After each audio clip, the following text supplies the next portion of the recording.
Firstly, I just want to say I'm sorry for being quiet, but I need to because I'm making this video at night, so I didn't have time to make it in the day.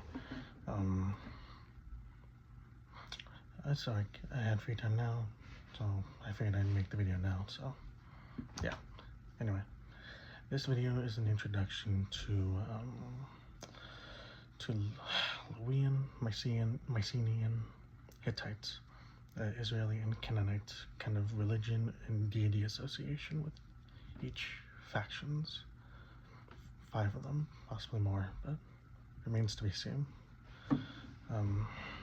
Actually, yeah, it does remain to be seen. Sorry.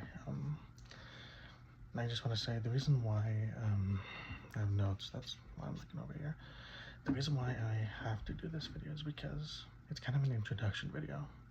Well, it's pretty much an introduction video, kind of explaining the religion of each of the, not in depth, just on surface of what each faction's religion and deity associates with them. Now, the reason why I'm doing this is because the story I'm writing, I'll just kind of explain it right now, but the story I'm writing is a retelling of the Trojan War, but it's much more different from the modern or now today's iterations or modern interpretations, adaptation of the Trojan War, which all of them have always been either inspired by Greek or Roman type of mythology, which nothing wrong with that. I can understand the popularity of Greek and Roman mythology. I even at times use Roman mythology in the story.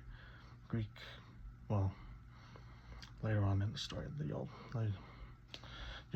be read about, or I'll read about it mostly. But still, I digress. The reason why is because you come across in the story, you follow Priam. He goes on a journey to the land of Canaan to meet with the prophet Deborah, which she's named in the Bible. He meets with Barak, who Deborah talks to before to go against Sisera, and then he encounters, but first he encounters Sisera, and well, has I won't say violent, but an antagonistic encounter with him. It's backwards, honestly, the way he meets with him. From the let's just say it's backwards. It's the best way to put it. Where he encounters Sisera, he meets with Barak, and then he meets with Priam, meets with Sisera, meets with Barak, and meets with Deborah, the prophet, in Israel, who's named in the Book of Judges. So, but of course, the other thing also is you also get kind of an introduction to the Hittites, or at least my version or my idea of what the Hittites were like. Kind of looking at their armor, religion, so forth and so on. But that's the reason why it matters, because in the story, not everyone worshipped Greek deities, but the only reason why modern interpretations have that is because of Homer's Iliad. And I think popularity mostly, but I think it's also just because of the Homer's Iliad and how Troy was associated with these Greek deities, which is not to say here nor there, but I'm just kind of tired of seeing the Greek mythology or Greek deity mostly be associated with Troy, when I've learned that about the Luwian mythology, or not mythology, but the Luwian gods, Luwian deities. Not a fan of these other gods. I'm Christian, always will be, forever. But the reason why I'm going over this is because it matters in the story. Because not everyone worshipped Greek deities. Maybe some deities similar to another, but not exactly the same. In fact, different. So that's the reason why I'm going over this. Now, the original video I had planned was to go over religion and the armor, kind of like each faction used, but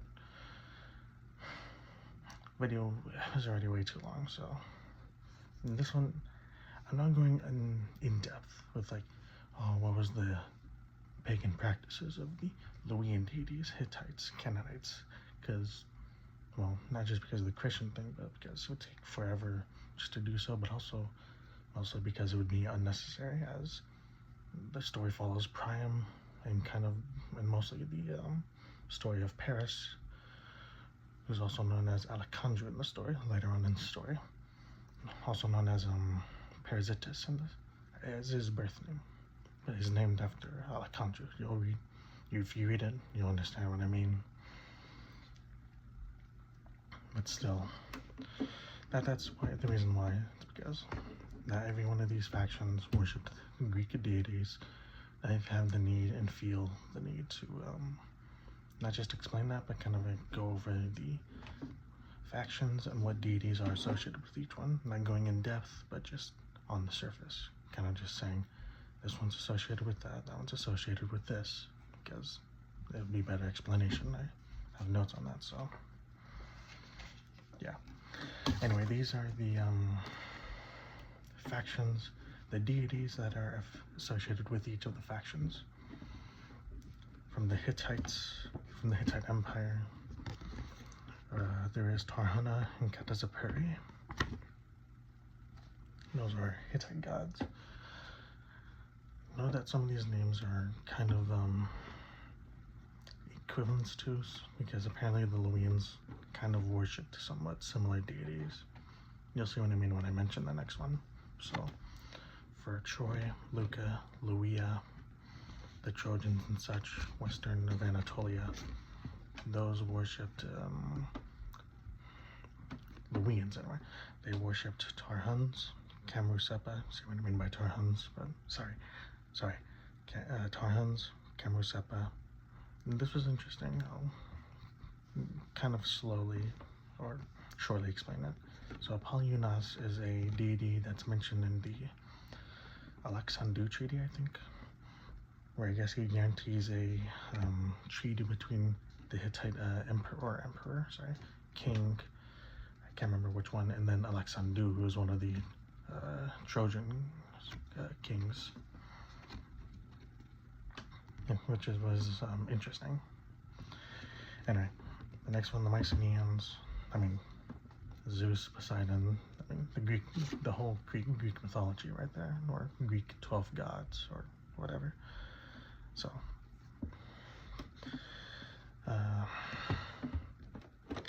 see what I mean? Like, not all of them worshipped kind of their own, or the Greek mythology.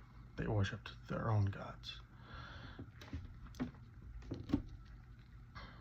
That's why Apollonius is such a interesting figure, because he's mentioned in the Alexandru Treaty, whether that's the Hittite version or Hittite version of Apollo. I don't know, but until then, you kind of see what I mean. Not every one of them worshipped the same gods. Some different than others. But still, sorry, I digress.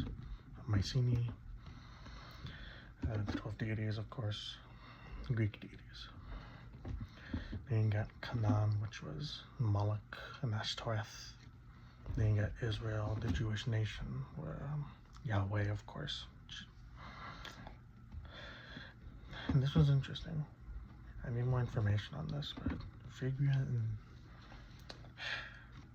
there's some things in the story that I need to work on.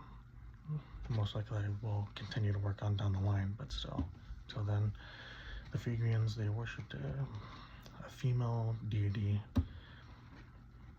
who had two interpretations of a name. Actually, three. Cybele, also known as Matar Arayastin, or Matar Kobalia, which means mother of something. I can't remember exactly.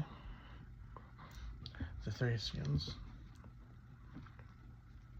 The Thracians had their own deities, but unfortunately, due to lack of archaeological records about them, not much is known about them. But they are kind of associated with Greek deities.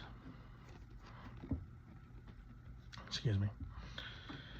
In Egypt, there's an Egyptian character you meet later on in the story, or a character's correction in the story that you meet later on, but I have yet to write about that. So, but either way, sorry. Yeah, the next one is Egypt. Egypt, which was Ra and Osiris, And then Thrace, Sabatios, Bendis, Zalmoxis, which is like an underworld deity, or some type of deity of the underworld or something like that, I don't know. And then Zis, but I'm not sure about that one.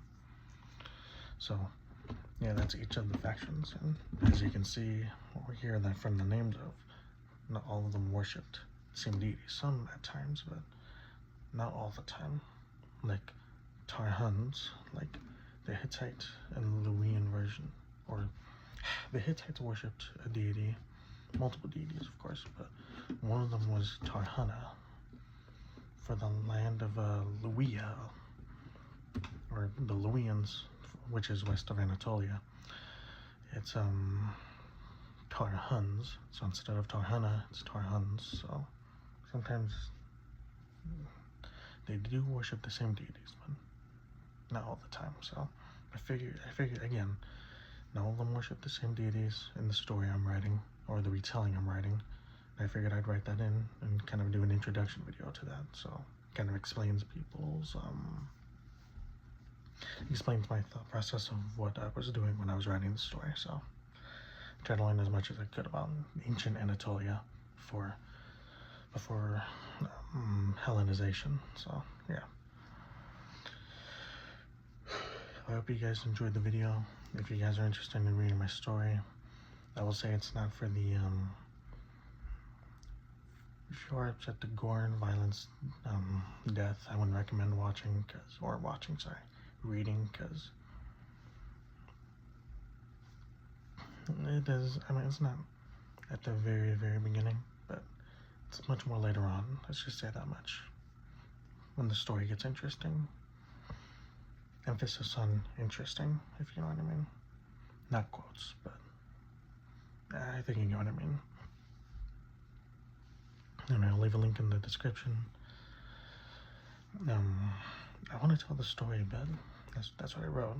But I'll go over that at another time. Make it shorter. Anyway, hope you guys enjoyed the video. You found it very informative. If you ever do look into my story, again, link down below. And I hope you guys enjoy. And until then, God bless.